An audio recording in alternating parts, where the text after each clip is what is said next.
저는 이 작곡을 잘 모르지만 좋은 곡들을 편곡을 할 때가 많이 있다 그래요.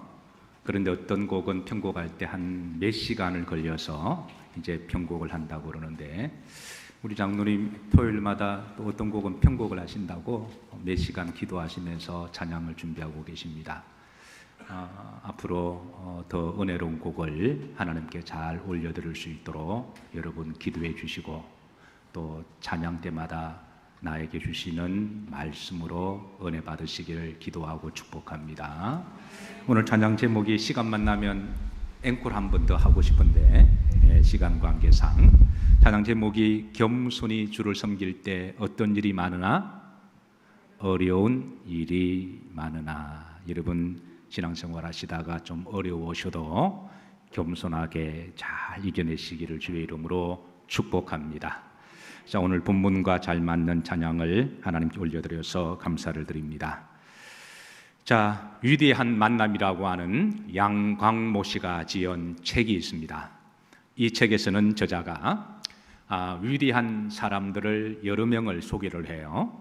이름만 대면 여러분들이 잘 아시는 일본의 기업의 신화를 이루었던 우리나라 손정희 씨도 소개하고 있고요. 그리고 애플하면 누가 떠오르죠? 스티브 잡스를 또 소개를 합니다. IBM은 빌 게이츠죠.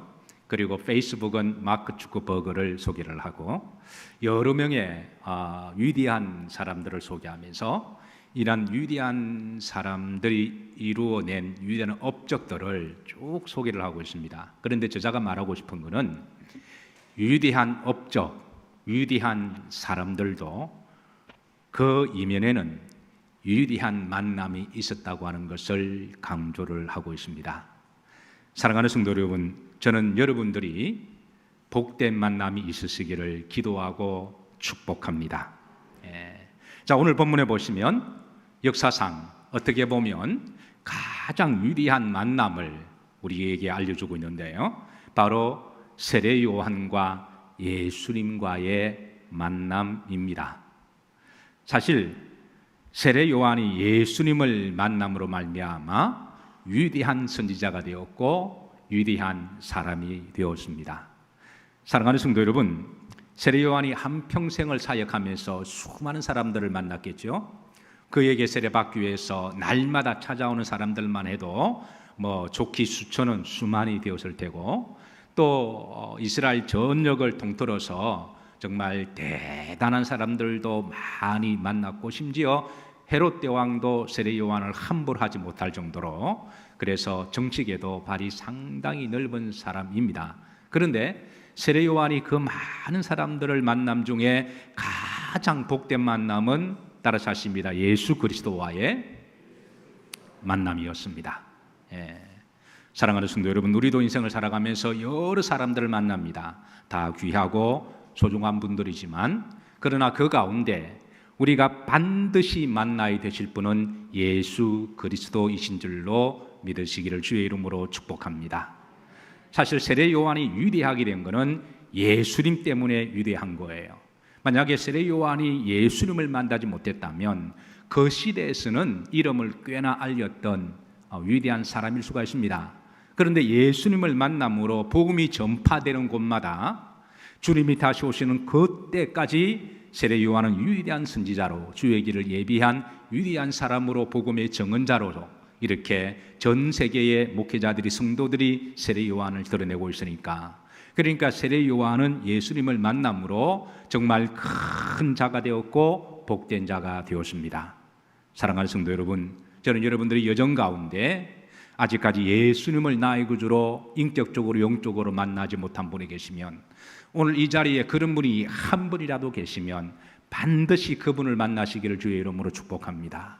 이미 만나신 분들은 더 깊이 만나시고, 그래서 그리스도의 만남의 축복이 여러분 가운데 신앙과 영성이 더 깊어지시고, 그리고 주님과의 만남을 여러분 귀하게 여기시기를 주의 이름으로 축복합니다. 주님의 만남을 여러분 복되게 여기시고 잘 관리하시고, 우리가 좋은 만남도 우리가 만나는 것은 쉽지만은 우리가 잘 유지하는 게 더 어려운 일일 수가 있지 않습니까? 신앙생활도 여러분 주님이 다시 오시는 그날까지 예수님을 한번 나의 구주 영접하고 죄송합니다마는 땡처리로 나 이제 천국 가면 됐다 그렇게 하지 마시고 그분 안에 우주가 계시고 그분 안에 천국이 계시고 그분 안에 사랑이 있으시고 그분 안에 행복이 있으시고 그분 안에 기쁨이 있으시고 그분 안에 사명이 있으시고 그분 안에 기적이 있습니다. 그래서 주님을 더욱더 그래서 바울의 목처럼 믿음의 주에 온전케 하신 우리가 예수님을 바라보자. 더욱더 예수님을 바라보자. 여러분 교회 오실 때마다 더 십자가를 깊이 바라보시고 예수님을 더 깊이 바라보시고 주님을 더 닮아가시고 더 깊은 영성으로 나아가시기를 주의 이름으로 축복합니다. 오늘 우리가 봉독했던 13절 말씀 가운데 보시면 이 예수님과 세례 요한의 만남 속에 참으로 놀라운 우리가 모습을 하나 발견하게 되는데요, 그것은 바로 겸손입니다. 오늘 우리가 찬양을 드렸던 것처럼 겸손히 주를 섬길 때, 자 여러분 참으로 놀라운 것은 예수님이 세례 요한 앞에서 침례를 받기 위해서 무릎을 꿇습니다. 예수님은 본질적으로 하나님이십니다. 여러분 그분이 무릎을 꿇었습니다. 그분이 물론 침례 요한도 위대한 사람에게는 틀림이 없어요. 그런데 어떻게 하나님과 사람하고 비교가 될까요? 그런데 하나님이 무릎을 꿇었습니다. 예수님이 무릎을 꿇었습니다. 여러분 부모와 자식과 싸우면 누가 무릎을 꿇나요?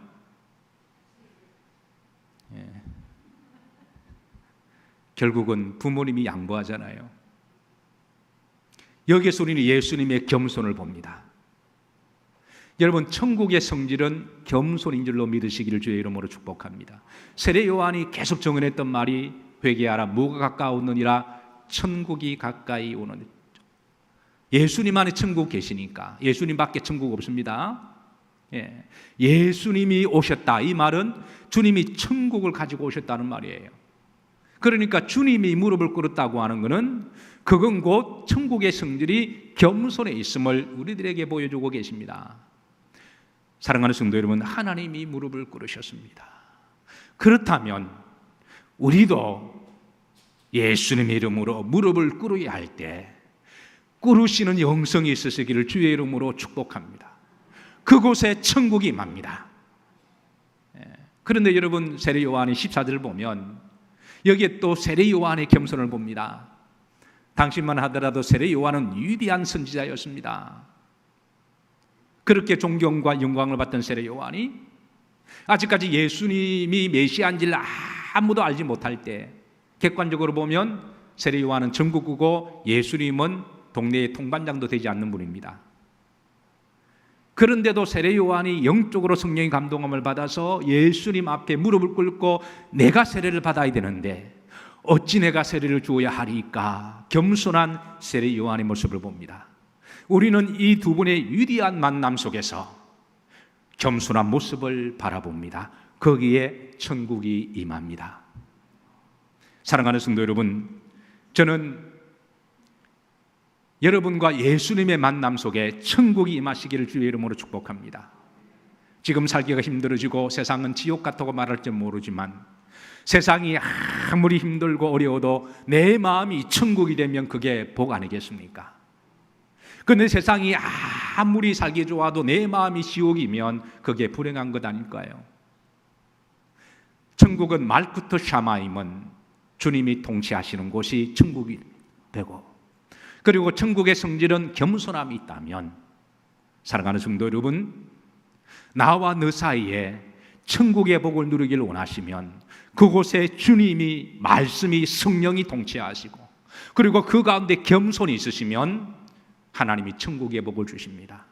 여러분 때로는 부부 사이도 살다 보면 생각이 다르고 말이 달라서 다투기도 하지만 그럴 때 그 가운데 주님이 성령이 말씀이 통치하셔서 그 가운데 서로 겸손하시고 서로 무릎을 꿇는다면 하나님이 그 가운데도 천국을 임하게 하실 줄로 믿으시기를 주의 이름으로 축복합니다. 세례 요한과 예수님과의 관계는 바로 천국의 관계를 지금 보여주고 계십니다. 저는 우리 한국교회가 천국이 되기를 소망합니다. 성도들 사이의 관계가, 나와 너와의 관계가 천국의 관계가 되기를 기도하고 축복합니다. 자, 이 예수님이 세례 받으시는 이 부분에 대해서 요한복음 1장 28절에 좀 더 상세한 주회를 달아주고 계시는데요. 자, 우리 한번 다 같이 한번 요한복음 1장 28절 다 같이 한번 합독하십니다. 이 일은 요한이 세례 베풀던 곳 요단강 건너편 베다니에서 일어난 일이니라. 이 장소에 대해서 특별히 요한복음에서는 조금 더 상세하게 강조를 해주고 있어요. 자, 다음 사진 한번 보도록 하십니다. 성지순례를 다녀오신 분들은 반드시 이곳을 다녀오시는 코스기도 합니다. 이쪽은 요르단이고 이쪽은 이스라엘입니다. 지금 이제 국경으로 이 요단강이 이제 보더라인이어서 그런데요. 그래서 여기 보면 조던 리버라고 되어 있죠. 바로 여기에 예수님이 세례를 받으시던 장소를 지금도 기념하고 있습니다. 자, 참고로 물색깔을 한번 좀 보시죠. 자, 그 다음 사진 한번 보도록 하십니다. 2015년도에 제가 성지 탐사를 갔을 때 저도 이곳을 방문했는데 그곳에서 이제 어느 한 팀이 이렇게 오셔서 세례받는 장면을 제가 지켜보고 나름대로 감동이 있었습니다. 그래서 사진을 좀 찍었는데요. 자, 그 다음 사진 한번 보도록 하십니다.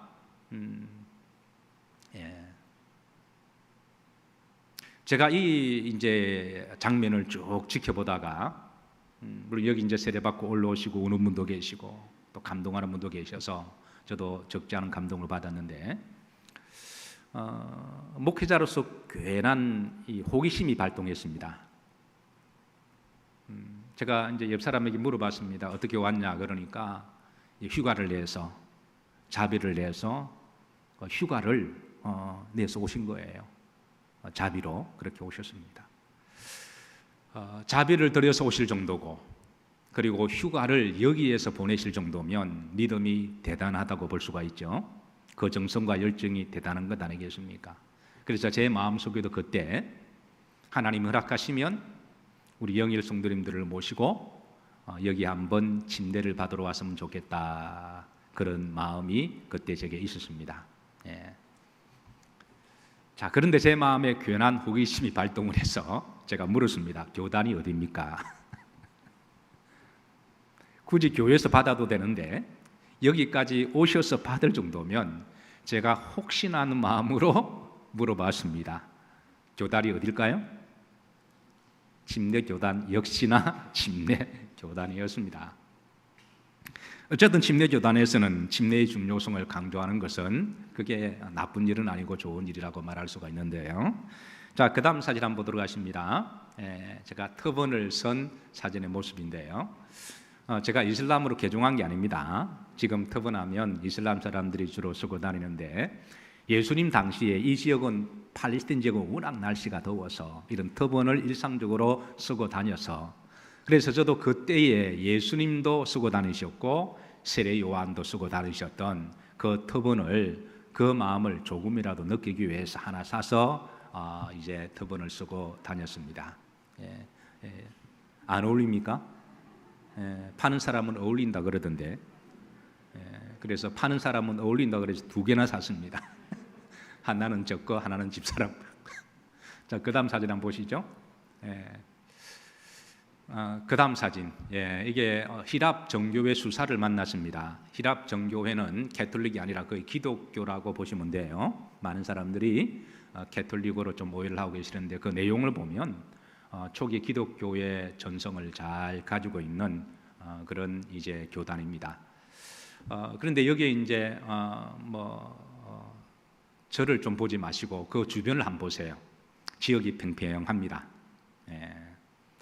예수님 당시에 역사가 요세푸스 자료에 의하면은 지금은 요단 강물이 많이 물이 수량이 줄어서 좀 폭이 줄어들었지만 옛날에는 비가 많이 오면 그 주변에 이 평평한 2km까지 물이 다 잠겼다는 거예요. 그래서 어쨌든 그런 감동을 가지고 제가 그때 이제 둘러봤는데요. 그다음 사진 한번 보도록 하시겠습니다. 자, 그다음 사진 올려주세요. 사진을 보면 아까 제가 강물을 조금 유심히 보라 그랬죠. 물 색깔이 어떤가요? 보기에 심이 좋았더라. 퐁당 들어가고 싶더라. 나도 들어가서 세례를 받고 싶더라. 정말 맑고 깨끗한 물이죠. 자, 그런데 그 다음 물 보십시다. 이 물은 어떤 물인가요? 흙탕물입니다. 장소가 바뀌었을까요? 장소는 같습니다. 근데 왜 물이 이렇게 다를까요? 자, 만약에 여러분들이 침례를 받는다면 어느 물에서 받으실 건가요? 맑은 물이겠죠. 자, 이렇게 물이 다른 거는 제가 갔을 때는 흙탕물이었습니다. 그리고 제 마음속에 저는 목회자니까 아무래도 모든 걸 바라볼 때 성경적으로 목회자의 관점에서 좀 더 많이 그렇게 바라보겠죠.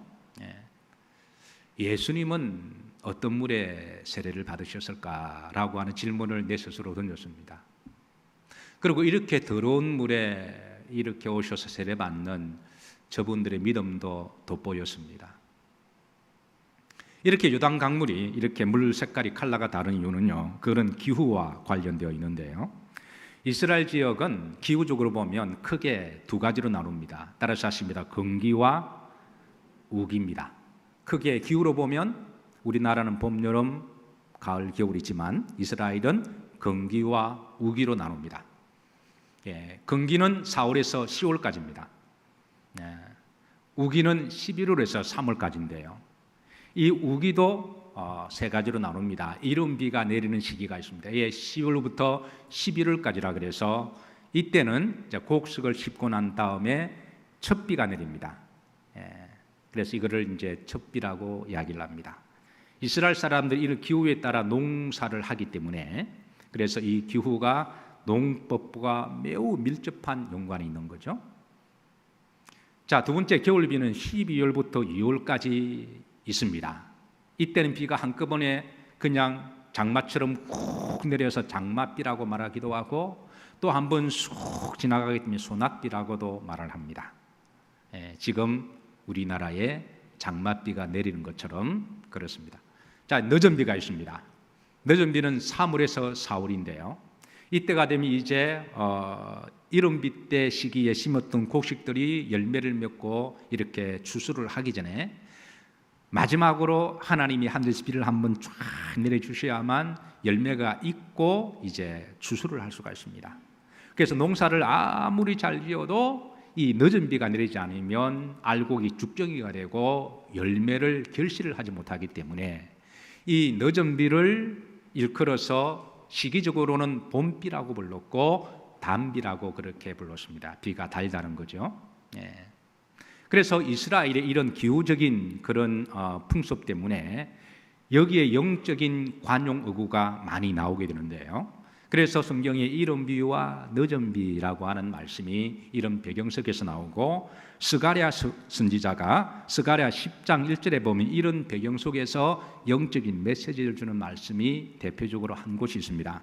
자, 스가랴 10장 1절에 보시면 뭐가 올 때에 봄비가 올 때에 이 봄비는 늦은 비를 이야기합니다.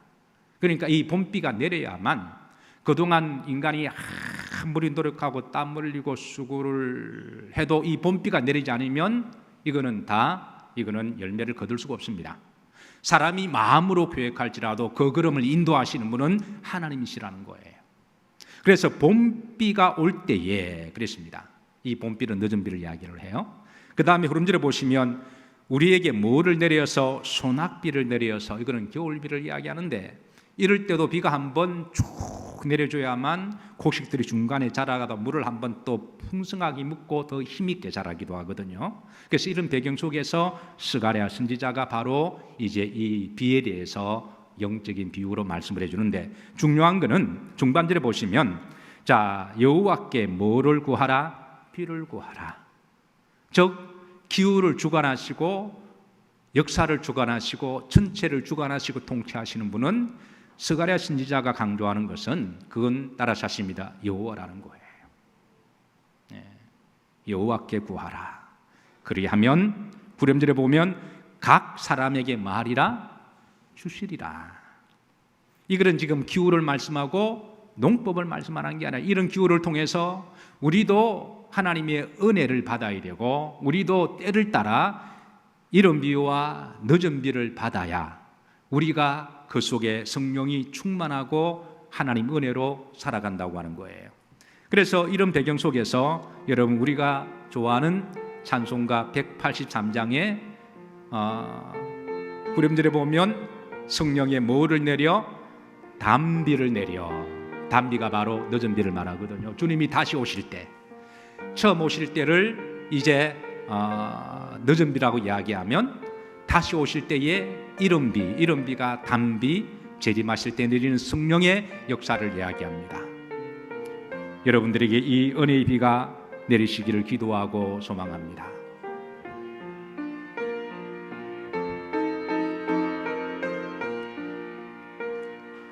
빈들의 마른 불같이 시들은 나의 영혼 주님이 약속한 성령 간절히 기다리네 가물어 메마른 땅에 담비를 내리시듯 성령의 담비를 부어 새 생명 주옵소서. 갈수록 영적으로 메마르고 강팍한 시대에 살아가고 있습니다. 여러분 성령의 담비를 여러분들에게 기도할 때마다 예배드릴 때마다 풍성하게 내려주셔서 어려운 시기를 믿음으로 잘 이겨나가시기를 주의 이름으로 축복합니다. 자, 제가 그 지역을 둘러보면서 세례 받는 게 침례 받는 게 얼마나 힘들었을까 제가 그런 묵상을 했습니다. 워낙 많은 사람들이 침례 요한에게 침례를 받기 위해서 뭐 몇천 명부터 아마 몇만 명까지 뭐 이스라엘의 전역의 사람들이 다 왔으니까 제가 일전에 혼자서 300명을 세례주니까 4시간 5시간 걸렸어요. 그것도 실내에서 주었습니다. 최적의 환경에서 세례를 주었는데도 제가 한 5시간을 세례주고 나니까 허리도 아프고 무릎이 너무 아파서 그런데 당신은 건기 때면 터번을 쓰고 있어도 자칫 잘못하면 일사병 걸립니다. 날마다 모여들었으니까 세례 요한의 영성으로 봐서는 아마 날마다 찾아오는 이들을 향하여 세례를 주었을 겁니다. 그러면 여러분 한 1,000명, 2,000명만 모여도 사람들이 세례를 받기 위해서 떼약배 돼서 그렇게 더운 날씨에 세례를 받기 전에 세례 요한의 복음처럼 열심히 눈물 흘리면서 회개 기도를 해야 되잖아요. 무릎을 꿇고 그 떼약배 돼서 눈물이 콧물 되도록 회개 기도하고 그리고 순수에 되면 한 사람 한 사람씩 그렇게 진례를 받으러 물속에 들어가는데요. 그러면 여러분 300명 주는데도 4시간 5시간 걸리면 한 1000번째 받는 사람들은 어떻게 받았을까요? 얼마나 힘들었을까요? 여러분 예수님도 그 많은 침례 받는 사람의 무리의 가운데 있었을까요? 아니면 예수님이 내가 메시아다 그러면서 새치기하고 앞에 가셨을까요? 여러분 각자 예수님 인격을 한번 생각해 보시길 바랍니다. 날씨가 더우면 더운 대로 저들이 침례 받는 게 이게 보통 문제가 아니라는 거예요. 그러면 만약 건기 때 제가 여러 정황으로 봐서 예수님이 침례를 받는 시기는 이 흙탕물이 내렸을 때라고 저는 그렇게 추정을 합니다. 여러 가지 정황을 보면 자 그러면 그 많은 사람들이 흙탕물의 침례를 받았을 때에 여러분 비가 추적추적 내릴 때 온 몸이 약한 사람들 감기 기운 있는 사람은 더 힘드시겠죠? 몇 시간 비를 맞고 그리고 흙탕물이 내려올 때 그 물 속에 그냥 푹 들어갔다가 나오는 게 이게 썩 유쾌한 일만은 아닙니다. 그리고 여러분 잘 아시지만 이게 물결이 이게 허리까지만 들어오면 사람이 쓸려 내려가잖아요. 이 무릎까지만 와도 걸음을 걷지 못하잖아요. 그런데 그런 세례 요한도 그런 위험도 감수하고 이게 열악이 죄악이라는 거예요. 제가 그때 참 얼마나 힘드셨을까, 얼마나 어려웠을까. 예수님께서 침례를 받으실 때에 물이 깨끗하고 흙탕물이고 이게 그분한테 중요한 것이었을까요? 예수님께서 내가 날씨 좋은 날 침례를 받아야 되겠다, 물이 깨끗한 날 흙탕물이면 안 들어가시고 깨끗한 물 들어가시고 오셨다가 물이 들어오니까 그 다음날 오시고 그렇게 하셨을까요? 저는 예수님에게 있어서 날씨나 흙탕물이나 깨끗한 이거는 저는 비본질이라고 생각합니다. 그래서 주님한테는 그게 문제가 안 되었다라는 거예요. 우리가 신앙생활을 하다 보면 제가 지난주에도 말씀드렸지만 늘 기억해야 될 것은 본질에는 일치를, 비본질에는 자유를, 모든 일에는 사랑을. 그러니까 이미 세례 요한과 예수님 사이에 이게 그런 문제 가지고는 이게 중요한 문제가 아니었다라는 거예요. 최선의 상황이든 최악의 상황이든 예수님에게 있어서 그거는 비본질의 문제였다. 세례 요한도 비가 좋은 날은 세례를 주고 비가 오는 날은 자기를 찾아오는 수천의 사람에게 야 오늘 종쳤으니까 돌아가라 그렇게 했을까요? 그건 아니라는 거예요. 이미 세례 요한이나 예수님의 영성과 믿음은 비본질은 초월하는 그런 믿음이었다라는 거죠. 자, 우리가 신앙생활을 할 때에 만약 여러분들이 침례를 받으신다면 어느 물에 받으시겠습니까? 깨끗한 물입니까? 아니면 흙탕물일까요? 우리가 신앙생활을 할 때에 대부분의 사람들은 최적의 상태에서 최상의 상태에서 최고의 컨디션일 때에 우리가 신앙생활을 하고 싶어 합니다. 물론 그건 나쁜 일은 아닙니다. 하나님이 우리를 축복하셔서 우리가 신앙생활을 하기에 우리 형편과 처지가 아무런 어려움도 없고 물질적으로도 넉넉하고 건강적으로도 펄펄 뛰어다니고 사회적 위치로도 그리고 가정적으로도 모든 것이 최적의 상태가 되어서 신앙생활을 할 수 있는 것은 정말 좋은 일이고 축복입니다. 마치 무화과 나무의 잎이 무성하고 포도나무의 열매가 주렁주렁 맺히고 감람나무에 소철이 나서 수출이 저절로 잘 되고 밭에 먹을 것이 주렁주렁하고 우리의 양이 수천 마리가 있고 외양간에 소가 수만 마리가 있는 것은 참으로 좋은 일입니다. 그러나 하박국의 고백이 그러나 비록 무화과 나무에 무성하지 못하고 포도나무의 열매가 다 말라 비틀어졌고 감람나무에 거둘 것이 하나도 없고 집에 부엌에 먹을 것이 하나도 없고 그리고 사업 우리나 외양간에 아무것도 없다고 할지라도 나는 그리해도 여호와를 인하여 기뻐하고 즐거워하리로다. 그러니까 우리가 최악의 상태에서도 최고의 상태에서도 우리가 하나님께 믿음 생활을 잘해야 되지만 최악의 상태가 온다고 할지라도 우리가 하나님 앞에 믿음에 시험 들지 아니하고 최선의 상태에서 믿음 생활 잘할 수 있도록 기도로 준비하고 그렇게 해야 된다고 하는 것이죠. 우리 기독교 역사를 바라보면요, 여러분 최적의 상태에서 신앙생활 한 시대보다도 뭔가 좀 부족하고 뭔가 더 열악하고 뭔가 더 힘들고 어떤 경우는 점점 월세지다가 나중에는 정말 월세지는 최악의 상태가 많았는데요. 9세기에 북이스라엘에 아합과 이세벨이 통치했을 때 엘리야가 사역할 때는 정말 최악이었습니다. 7세기에 이사야가 사역할 때는 므낫세 왕이 통치할 때였는데 이 므낫세 왕은 얼마나 악한 왕이었는지 그때는 믿는 사람들이 신앙생활을 하기가 정말 최악이었습니다. 그런데 신앙에 참 역설이 여기 있는데요, 여러분 신앙생활이 힘들고 어려우면 다 힘들어할 것 같고 다 주님을 떠날 것 같으죠.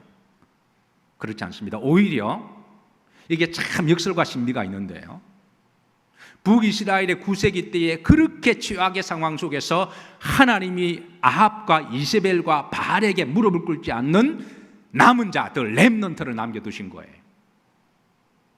환경은 최악이어도 신앙은 최상이었습니다. 최악의 상황에서 저들의 영성과 믿음은 최선이 되었다라는 거예요. 이게 신앙의 역설입니다. 7세기의 이사야 시대에 그렇게 므낫세 왕이 환경을 최악으로 만들어서 믿는 사람들을 핍박하고, 그런데 그 시대에도 하나님이 남은 자를 남겨두시는데, 이사야는 그런 이들을 향하여 거루투기라고 그렇게 증언을 하고 있습니다. 로마 250년 시대에 로마 황제들이 마치 약속인 한 듯이 로마 방화범을 기독교인들로 몰아씌우면서 250년 동안에 얼마나 핍박을 했습니까? 근데 저들은 지하 카타콤, 그 무덤이거든요. 땅굴 두두처럼 땅 속에 250년 동안 거기에서 저들이 믿음 생활하면서 우리 기독교 역사 가운데 어느 시대보다도 영성은 최상이었고 기도는 최고였고 은혜는 최고였습니다. 이게 기독교 역설이라는 거예요. 요즘 시대가 참 요상하게 돌아갑니다. 코로나19가 처음 들어왔을 때 우리 모두가 다 버거웠는데 분위기가 점점 마치 기독교가 이 온상지가 되어가는 것처럼 오해를 받으면서 흑하면서 우리는 지금 예상 못하는 일을 당하고 있습니다. 안 그래도 코로나 때문에 힘드는데 홍수가 덮쳐서 지금 난리 법석이 아닙니다. 미중 간의 갈등으로 자칫 잘못하면 고래 싸움에 새우등이 터지게 되었는데 이게 지금 잘못되면 우리나라가 어떻게 될 줄 모릅니다. 특별히 기업하는 사람들이 어떻게 될 줄 몰라요. 근래에 제가 보는 책 중에 하나가 2050년 구제불능지구라는 책입니다. 원제는 The Uninhabitable Earth라고 하는 책이 원제인데요. Inhabitable, 이 말은 함께 살 수 없는 이라는 말이죠. 함께 거주할 수 없는. 저자는 데이비드 월레스라고 하는 사람입니다. 이 사람은 미국의 뉴욕 매거진의 부편집장인데요, 미국의 싱크탱크로 불리우는 연구기관의 연구원이기도 합니다. 원래 이 책은 처음부터 책으로 나온 게 아니라 뉴욕 매거진에 매주마다 실는 컬럼 연재 형식으로 나왔는데요, 뉴욕 매거진 역사상 가장 많이 읽힌 글로 평가가 되어서 매주마다 독자들이 관심을 가지고 이 연재를 보다 보니까 나중에 책을 출판한 책이 바로 이제 이 책이 되었습니다. 이 책은 총 4부로 구성되어 있습니다. 1부가 우리에게 상당한 도전을 주는 충격적인 이슈를 다루고 있습니다. 따라서 이것은 자연재해가 아니다. 이게 2017년에 연재할 때 처음 제목입니다. 우리는 2020년도에 코로나를 직면하고 그리고 또 이상기후를 접하면서 지금 이 말을 들으면서 뭔가 망치를 만든 듯한 더 이슈가 되는 제목이 되기도 하죠. 그런데 2017년에도 크고 작은 이상기후들이 들어있었는데요, 이 일부의 첫 문장이 이렇게 시작합니다. 상황이 심각하다. 우리가 생각하는 것보다 훨씬 더 심각하다. 이렇게 첫 문장이, 첫 센텐스가 딱 시작합니다. 그런데 문제는 사람들이 인식을 못한다. 아마 이 일부라고 하는 책이 요즘 나왔으면 아마 대박을 터지지 않았을까 생각을 합니다. 저자는 말하기를 일부에서 지금 인류가 당하고 있는 각종 크고 작은 재난은 자연재해가 아니라 인재다. 그동안 인류의 죄악과 탐욕으로 인해서 필연적으로 맞이하는 인재다라고 진단을 합니다. 그런데 지금 일어나고 있는, 이건 2017년도로 배경을 해요. 일어나고 있는 이런 재해들은 서막에 불과하고 앞으로 다가올 예상치 못한 각종 재앙은 인류가 그동안 한 번도 경험해 보지 못한 엄청난 종말론적인 재앙이 있을 거다. 그래서 앞에 표지에 보면 위에 약간 부제가 종말론적인 재앙이라고 하는 기독교적 용어를 맨 위에 적은 글씨에 그렇게 적혀 있어요. 기독교적 용어를 사용해서 앞으로 종말론적인 재앙이 올 거라고 얘기를 하고 있어요. 2부에서는 특별히 기후 재난을 예고하고 있는데 12가지를 예상합니다. 저자는 이것을 예상할 때 각종 과학적인 데이터를 근거를 다 제시를 하고 이제 이렇게 12가지를 진단을 하는데요. 자, 12가지 가운데 지금 우리가 당장 직면하는 그런 인재들이 들어 있습니다. 한번 여러분 다 같이 한번 읽어보시면서 한번 합독합니다. 시작. 살인적인 폭염, 치솟는 산불, 재난이 되어버린 날씨, 갈증과 가뭄, 사체가 쌓이는 바다, 마실 수가 없는 공기, 질병과 전염병의 전파, 무너지는 경제, 기후 분쟁, 시스템의 붕괴. 3부에서는 기후 변화가 시대와 사회를 어떻게 영향을 주고 변화를 가져오는가를 제시합니다. 4부에서는 인류의 원리, 한 사람처럼 생각하기로 끝을 맺고 있는데요. 저자는 2가지를 제안합니다. 첫 번째, 인류가 변해야 산다. 이게 첫 번째 제안하는 겁니다. 자, 그런데 여러분, 인류가 변할 수 있을까요? 없을까요? 여러분, 한 사람은 변할 수 있을까요? 없을까요? 사실 사람이 변화되는 것이 쉬운 문제는 아니지만 그래도 한 사람은 변화는 할 수 있습니다. 한 기업의 오너가 정신 정말 이렇게 딱 제대로 차리고 자신이 경영하는 그 경영 바운다리 안에서는 기업의 환경을 변화시킬 수 있습니다. 그런데 이거는 인류의 전체적인 문제로 바라볼 때는 이게 다른 문제라는 거예요. 인간은 근본적으로 죄성과 탐심이 있어서 인류는 변화되지 않을 것이라고 하는 저자는 예단을 합니다. 인류는 변화될 수 있을 것인가? 낙관적으로 보지 않고 낭망적으로 봅니다. 그러면 인류가 변하지 않으면 그 다음 2번째, 위에 제시한 12가지 인재를 필연적으로 직면하게 될 것이고 그 재앙은 종말론적인 재앙이 될 수도 있기 때문에 앞으로 살아간 인류들은 준비를 해야 된다는 겁니다. 그러니까 준비를 해야 된다는 거예요.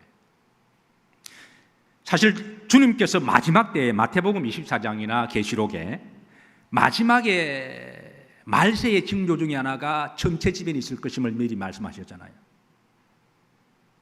각종 이상 기온이 있을 것임을 주님께서는 내가 이미 말하였노라라고 하셨습니다.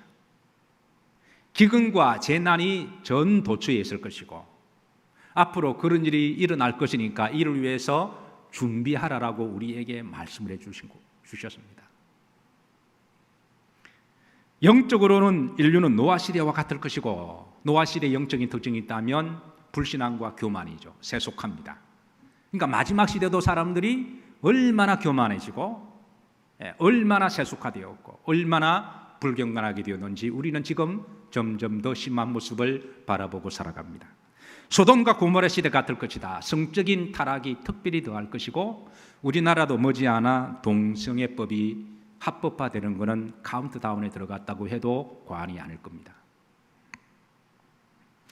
많은 사람들이 거짓 선지자들, 이단들에게 미혹당할 것이고 우리나라만 하더라도 자칭 하나님 메시아라고 하는 사람이 40여 명이 되고 이단은 아니더라도 1.8단에서 왔다 갔다 하는 목회자라고 하는 이름을 쓰고 많은 성도들을 미혹하는 이상한 목회자들 교회들이 적지 않아 많은 건 사실입니다. 많은 사람들이 미혹당할 것이고 그리고 또 시험 될 것임을 알려주고 있습니다. 그러시면서 주님께서 따라서 하십니다. 끝까지 견디는 사람은 구원을 받을 것이다. 사랑하는 성도 여러분, 우리가 한평생 믿음 생활을 해나가면서 최적의 상태에서, 최고의 상태에서, 최선의 상태에서 모든 것이 하나도 부족함이 없고 그런 상태에서 신앙생활을 한다고 하는 것은 사실은 좋은 일입니다. 만약 그런 상태로 여러분들이 신앙생활을 할 수가 있으시다면 하나님의 특별한 사명이 있음을 믿으실 걸 바라고 겸손하시면서 주신 사명 잘 감당하시기를 주의 이름으로 축복합니다. 그러니까 우리가 최적의 상태에서도 우리가 노력하고 준비를 하고 교만하지 않고 그렇게 해야 되겠지만, 근데 참 인간은 참 묘하기도요, 최적의 상태가 되면 신앙생활을 잘할까요? 어떠하십니까 여러분? 모든 것이 다 부족하지 않고 늘 건강하고 늘 머리 좋고 그러면 여러분 믿음 생활 잘할까요? 아마 10명 중에 한두 번에, 저는 여러분들이 한두 번에 들어가시길 주의 이름으로 축복합니다. 우리가 경험에 의하면은 최적의 상태가 되면 자기도 모르게 교만해지기도 하고요, 또 좀 더 계속 그러잖아요. 그리고 그 축복이 자기의 의로 영광으로 보통 사람들이 그렇게 돌리거든요. 어쨌든 우리 믿는 사람들은 하나님이 축복하셔서 최적의 상태를 주시면 이렇게 기도도 하고 그렇게 되면 정말 영성관리를 잘 하시길 주의 이름으로 축복합니다. 그러나 동시에 최악의 상태도 여러분 기도하셔야 됩니다. 우리는 어차피 건강도 지금 점점 갈수록 더 안 좋아집니다. 한 30대에 그냥 꼭지점을 딱 찍고 난 다음부터는 30부터는 이제 점점 건강은 점점 더 월세에게 나아갈 때, 그럼 우리가 건강이 점점 나빠질 때에 그것 때문에 시험 들고 다리가 아프다고 허리가 아프다고 우리가 하나님을 떠날 것인가요? 그건 아니잖아요. 물질도 들어올 때가 있고 나이가 되면 나갈 때가 있지 않습니까? 가족들도, 사랑하는 자녀들도 잘 나갈 때가 있지만 잘 나가지 못할 때가 있지 않겠습니까? 화창한 날씨도 있고 지금처럼 억수 같은 비가 오기도 하고, 그리고 앞으로도 더 이상한 바이러스가, 어떤 사람이 그러다 지금 중동에요, 중동에 코빅하고요, 코로나19하고 메르스하고 합친 지금 변종이 나오고 있다 그래요. 그러면 지금보다 더 이상한 바이러스가 들어오면 그 바이러스가 탁 물러가서 최적의 상태 올 때까지 우리가 믿음 생활을 보류해야 되는 건가요? 내가 아프면 병이 다 나을 때까지 우리가 예배도 기도도 보류를 해야 되는 건가요? 우리는 혹이라도 내 삶 가운데 지금처럼 겹치고 겹쳐서 힘든 상황이라고, 그런 시대가 올지라도 이를 위해서 기도로 준비해야 될 줄로 믿으시기를 바랍니다. 마치 예수님께서 세례 요한이 세례를 주고받으실 때 낭만적으로 생각하셔서 물쉽게 깨끗한 물에 세례를 주고 기분 좋게 주님이 가자마자 사람들이 수천명 서고 있는데 새치기를 하셔가지고 세례 받으러 왔노라, 내가 이런 게 아니라는 거예요. 우리가 성경을 문화와 환경을 떠나서 읽으면은 너무 낭만적으로 읽다 보면 신앙생활도 너무 낭만적으로 할 때가 있습니다. 그러나 그 삶 속에 들어가면 이거는 또 다른 문제입니다. 신앙은 삶이고 실존입니다. 사랑하는 성도 여러분, 말씀을 정리합니다. 저는 여러분들에게 최적의 상태가 오기를 제가 기도하고 노력하고 그렇게 중보하겠지만, 또 그렇게 되기를 축복하지만, 그러지 않더라도 여러분 기도로 미리 잘 준비하시면서 오히려 여러분 최악인데 영성은 최상일 때가 있습니다.